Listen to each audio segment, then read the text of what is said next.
I've been in and out my mind since I hit your phone. I've been counting up the times that I did you wrong. I just want you by my side when I get real gone. Feel it's been a little while since we got along. Yeah, we've been playing stupid games, the situation rotates. And they say communication, safe relations, okay. Medicated how I'm patient, wasting time ain't the way. Cause I can see it on your face. I've been tossing, turning, staying up all night long.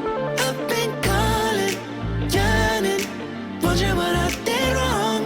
I could tell by your eyes you got something to hide. So open your mind up, let me inside, and let's make it right.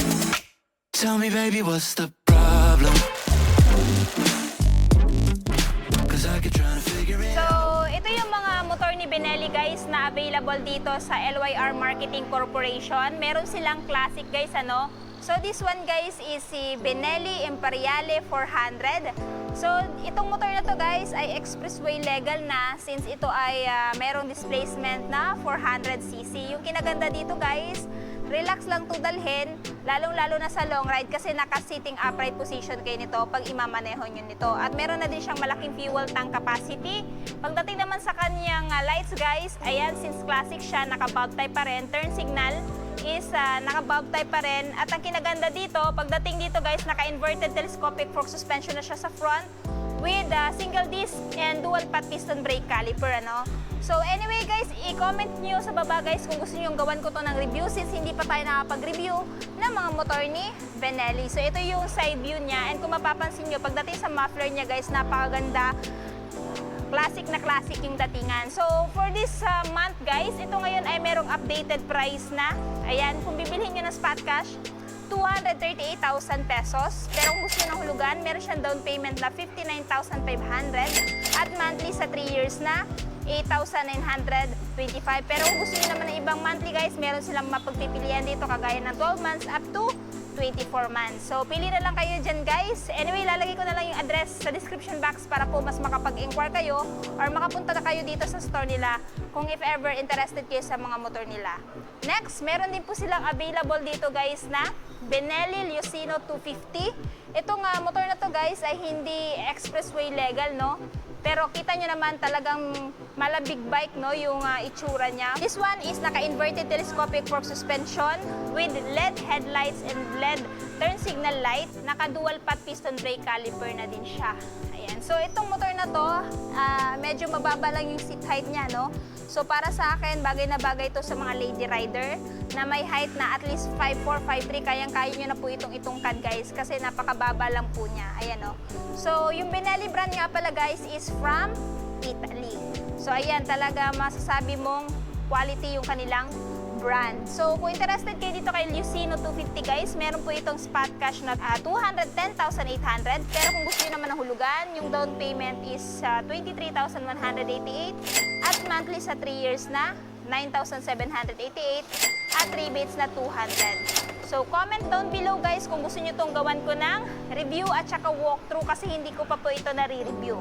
Next, kung naghahanap po kayo ng Benelli Trk 500 2X, meron din po silang available dito guys. Maganda tong motor na to guys, pang endurance, pang long ride. At kung mapapansin nyo, napakaganda po ng design niya, napaka-stig na, napaka-sharp din ng kanyang headlight. And naka-inverted na din po siya, dual disc brake sa front with dual pat piston brake caliper each disc brake. And kung mapapansin nyo guys, pagdating sa tire niya, ayan, naka-semi-black tire na siya. Dual sport siya, pwede siya sa pang-off-road, pwede din siya sa on-road. Ayan. And dito guys, meron na din siyang abang parang sa top box, if ever mag-i-install kayo ng top box. And sa tail naman, naka-LED po yung tail niya, maging yung kanyang turn signal light. Ayan. So, ito guys, ay meron na ding crash guard. Ayan o, meron din siyang crash guard dito. So, safe na yan guys sa tumba-tumba. Comment down below kung gusto nyo itong gawan ko ng update review or gawan ko ng review at saka walkthrough. So this one guys ay merong updated price ngayong buwan na, ayan, 399,000 pesos spot cash. Pero kung gusto nyo ng hulugan, down payment is 99,750 at monthly sa 3 years na 14,963. Ayan. Next, kung naghahanap po kayo ng classic scooter ni Benelli, meron po silang available dito na Benelli Panarea. Ayan. So, meron silang color na available na black. Tapos, pagdating dito guys sa kanyang seat cover, naka-maroon Naka-leather, naka-stitches na din. Ayan. Tapos sa dashboard, semi-digital at saka semi-analog. Ayan. So, kita nyo naman guys, classic na classic. Ito yung tipo ng scooter na kahit ilang taon pa yung dumaan, hindi luluma kasi nga classic siya, no? Habang tumatagal, mas lalong gumaganda, mas lalong nagkakaroon ng value dahil nga siya ay classic. So, pagdating dito guys, ayan yung design niya. Ganda ng tambucho niya guys, may heat guard na din. Pamprotekta sa legs or sa legs ng angkas mo. At pwedeng-pwede din ito pang lady rider. Ayan, pang beginner kasi nga, ayan, napakadali lang nitong imaneho. So, kung interested kayo dito kay Benelli Panarea, meron po siyang updated price ngayong buwan na 95,000 pesos. Pero kung gusto niyo na po ng hulugan, yung down payment is 10,450 at monthly sa 3 years na 4,452 at may rebates na 200. So sa halagang yan guys, mauuwi niyo na po itong classic na scooter ni Benelli. Next, kung naghahanap po kayo ng sports naked bike na napakaangas at napakaastig sa forma, ayan, meron silang available dito guys na or Benelli 302S. Ayan. So, ito yung itsura niya guys sa front. Naka-LED headlight, LED turn signal light, inverted telescopic fork sa front, dual disc brake with dual pat piston brake caliper each disc brake. Pagdating dito, naka-inline 2-cylinder.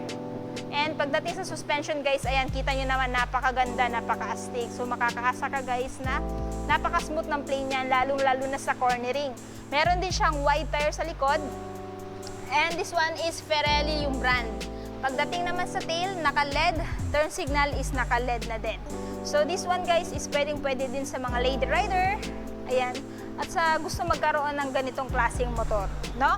So kung halimbawa may height ka at least 5'4", 5'3", kaya mo itong itungkad guys kasi mababa lang naman itong si Benelli 302S. So kung interested kayo dito sa sports naked bike na to, meron siyang updated price na 232,800 is spot cash.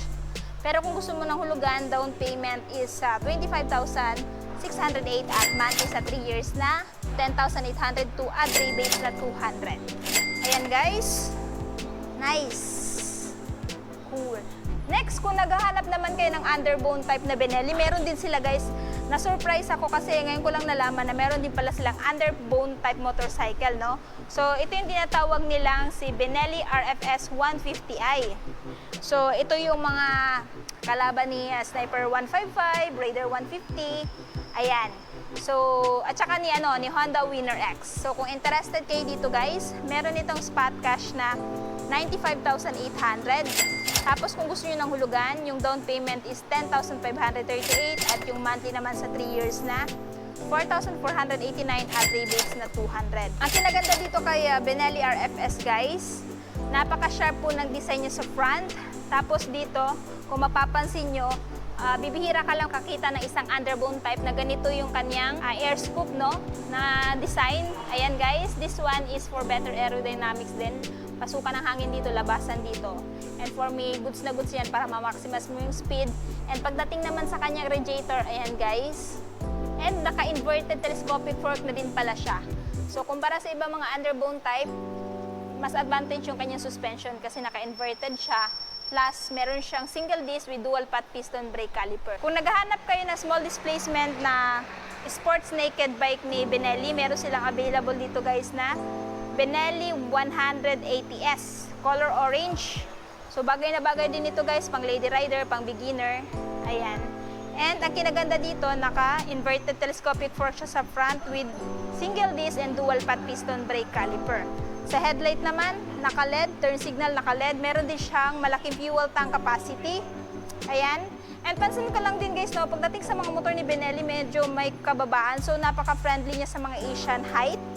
No? Unlike dun sa ibang mga motor na talaga matataas yung seat height, tsaka matataas yung ground clearance. So kailangan mo pang, kung babae ka, kailangan mo pang bumili ng boots. Pero dito guys, kahit naka-flat flat shoes ka lang, abot na abot mo yung mga motor ni Benelli kasi nga yan, napakababa lang. So kung interested kayo dito guys, meron siyang updated price na 137,800 it's spot cash. Pero kung gusto nyo ng hulugan, down payment is 15,158 at yung monthly naman sa 3 years ay 6,424. Tapos meron din po siyang rebates na 200. So comment down below kung gusto nyo itong gawan ko ng review at walkthrough.